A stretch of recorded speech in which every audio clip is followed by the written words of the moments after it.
ನಮಸ್ಕಾರ ವಿದ್ಯಾರ್ಥಿಗಳೇ, ತಮ್ಮೆಲ್ಲರಿಗೂ ಸ್ವರ್ಗಂ ಯೂನಿವರ್ಸಲ್ ಸ್ಟಡೀಸ್ ಯೂಟ್ಯೂಬ್ ಚಾನೆಲ್ಗೆ ಸ್ವಾಗತ. ಆಲ್ರೆಡಿ ನಾವು ಹಿಂದಿನ ತರಗತಿಯಲ್ಲಿ 10ನೇ ತರಗತಿಯ ಅಧ್ಯಾಯ 2 ಬಹುಪದೋಕ್ತಿಗಳು ಸ್ಟಾರ್ಟ್ ಮಾಡಿದ್ದೆವು. ಆ ಕ್ಲಾಸಲ್ಲಿ ನಾವು ಮಹತ್ತಮ ಘಾತ ಅಂದ್ರೆ ಏನು, ಬಹುಪದೋಕ್ತಿಯ ವಿಧಗಳು ಮತ್ತು ಬಹುಪದೋಕ್ತಿಯ ಶೂನ್ಯತೆ ಅಂದ್ರೆ ಏನು ಅಂತ ನಾವು ಡಿಸ್ಕಸ್ ಮಾಡಿದ್ದೀವಿ ವಿದ್ಯಾರ್ಥಿಗಳೇ. ಸೊ ಇವತ್ತಿನ ಈ ಕ್ಲಾಸಲ್ಲಿ ನಾವು ಅಭ್ಯಾಸ 2.1 ಇದರಲ್ಲಿ ಇರ್ತಕ್ಕಂತ ಮೋಸ್ಟ್ ಇಂಪಾರ್ಟೆಂಟ್ ಕ್ವಶನ್ಸ್ ಇದ್ದಾವೆ ವಿದ್ಯಾರ್ಥಿಗಳೇ. ಈ ಕ್ವಶನ್ಸ್ ಅಲ್ಲಿ ಯಾವ್ದಾದ್ರು ಒಂದು ನಿಮ್ ಬೋರ್ಡ್ ಎಕ್ಸಾಮ್ ಅಲ್ಲಿ ಕೇಳ್ತಾನೆ 1 ಮಾರ್ಕ್ ಕ್ವಶನ್ಸ್ ಬಂದೇ ಬರುತ್ತೆ ವಿದ್ಯಾರ್ಥಿಗಳೇ. ಸೊ ಗಮನಿಸಬೇಕು ವಿದ್ಯಾರ್ಥಿಗಳೇ, ಯಾವ ರೀತಿ ಪ್ರಶ್ನೆ ಇದೆ, ಯಾವ ರೀತಿ ಅದನ್ನು ನಾವು ಸಾಲ್ವ್ ಮಾಡ್ಕೋಬೇಕು. ಸೊ ನೋಡಿ, ಪ್ರಶ್ನೆ ಏನಿದೆ, y = p of x the ನಕ್ಷೆಗಳನ್ನು ಕೆಳಗೆ ನೀಡಿದ್ದು, ನಕ್ಷೆಗಳನ್ನು ಕೊಟ್ಟಿರ್ತಾರೆ. ಇಲ್ಲಿ p of x ಎಂಬುದು ಬಹುಪದೋಕ್ತಿಯಾಗಿದೆ. ಏನು p of x ಅನ್ನೋದು ಒಂದು p of x ಅನ್ನೋದು ಒಂದು ಬಹುಪದೋಕ್ತಿ. ಪ್ರತಿ ಸಂದರ್ಭದಲ್ಲಿಯೂ p of x ನ ಶೂನ್ಯತೆಗಳ ಸಂಖ್ಯೆಯನ್ನು ಕಂಡುಹಿಡಿಯಿರಿ. ಏನು p of x ನ ಶೂನ್ಯತೆಗಳ ಸಂಖ್ಯೆಯನ್ನು ಕಂಡುಹಿಡಿಯಿರಿ ಅಂತ ಕೊಟ್ಟಿದ್ದಾರೆ. ಸೊ ಯಾವ ರೀತಿ ನೋಡಿ,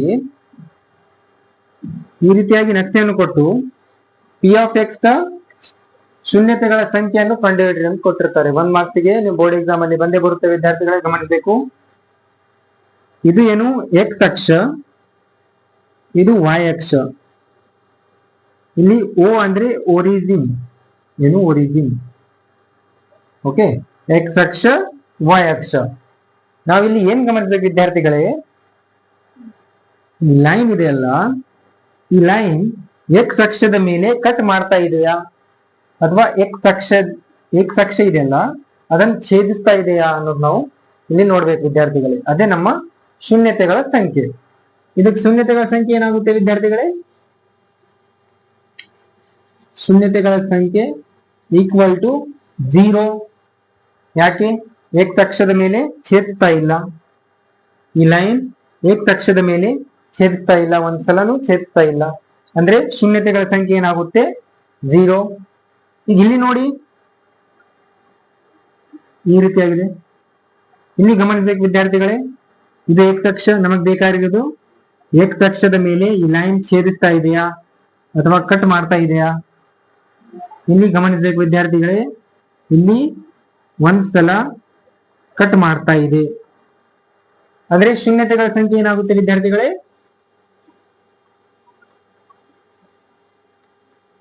1.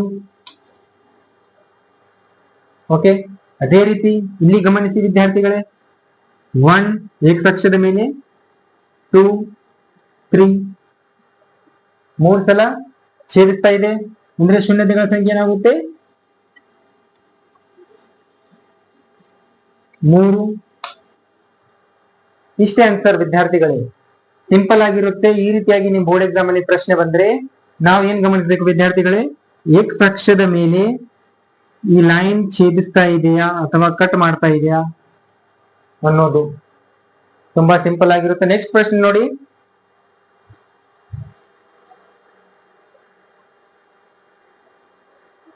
ನೋಡಿ ವಿದ್ಯಾರ್ಥಿಗಳೇ, ಪ್ರಶ್ನೆ ಸಂಖ್ಯೆ 4. ಇಲ್ಲಿ ಗಮನಿಸಬೇಕು ವಿದ್ಯಾರ್ಥಿಗಳೇ, x ಅಕ್ಷದ ಮೇಲೆ ಎಷ್ಟು ಸಲ ಛೇದಿಸ್ತಾ ಇದೆ? x ಅಕ್ಷದ ಮೇಲೆ ಈ ಲೈನ್ ಎಷ್ಟು ಸಲ ಛೇದಿಸ್ತಾ ಇದೆ? ಇಲ್ಲಿ ಶೂನ್ಯತೆಗಳ ಸಂಖ್ಯೆ ಏನಾಗುತ್ತೆ? 1, 2. ಶೂನ್ಯತೆಗಳ ಸಂಖ್ಯೆ 2 ಸಲ ಛೇದಿಸ್ತಾ ಇದೆ, 2 ಸಲ ಕಟ್ ಮಾಡ್ತಾ ಇದೆ x ಅಕ್ಷವನ್ನು. ನೆಕ್ಸ್ಟ್ ಪ್ರಶ್ನೆ ಸಂಖ್ಯೆ 5. ಇಲ್ಲಿ ಗಮನಿಸಿ ವಿದ್ಯಾರ್ಥಿಗಳೇ, 1, 2, 3, 4 4 ಸಲ ಛೇದಿಸ್ತಾ ಇದೆ, ಅಂದ್ರೆ 4 ಸಲ x ಅಕ್ಷವನ್ನು ಈ ಲೈನ್ ಕಟ್ ಮಾಡ್ತಾ ಇದೆ, ಅಂದ್ರೆ ಶೂನ್ಯತೆಗಳ ಸಂಖ್ಯೆ 4. ಇಲ್ಲಿ ಗಮನಿಸಿ ವಿದ್ಯಾರ್ಥಿಗಳೇ, ಇಲ್ಲೇನ್ ಮಾಡ್ತೀವಿ ನಾವು?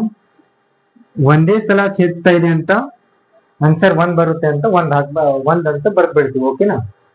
ಅಂದ್ರೆ ಇಲ್ಲಿ ಆನ್ಸರ್ 1 ಆಗುದಿಲ್ಲ. ಇಲ್ಲಿ ಇನ್ನೊಂದು ಪಾಯಿಂಟ್ ನೀವು ಗಮನಿಸಬೇಕು ವಿದ್ಯಾರ್ಥಿಗಳೇ, ಈ ರೀತಿಯಾಗಿ ಎಕ್ಸ್ ಅಕ್ಷವನ್ನು ಟಚ್ ಮಾಡ್ತಾ ಇದ್ರಿ ಈ ಲೈನ್, ಅದನ್ನು ಕೂಡ ನಾವು ಕೌಂಟ್ ಮಾಡ್ಕೋಬೇಕು.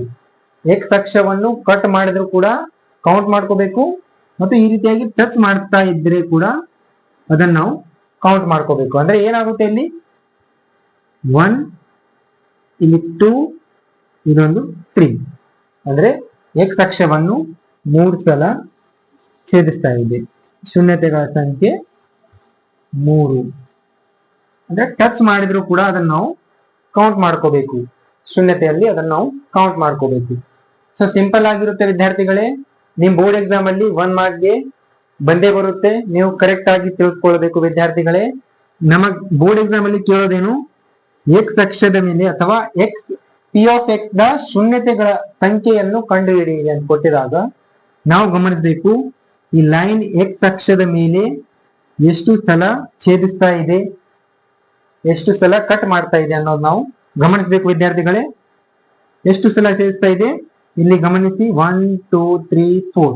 ಅಂದ್ರೆ ಶೂನ್ಯತೆಗಳ ಸಂಖ್ಯೆ 4. ಸಿಂಪಲ್ ಆಗಿರುತ್ತೆ. 1 ಮಾರ್ಕ್ ನೀವು ಆರಾಮಾಗಿ ಪಡ್ಕೊಳ್ಬಹುದು ವಿದ್ಯಾರ್ಥಿಗಳೇ.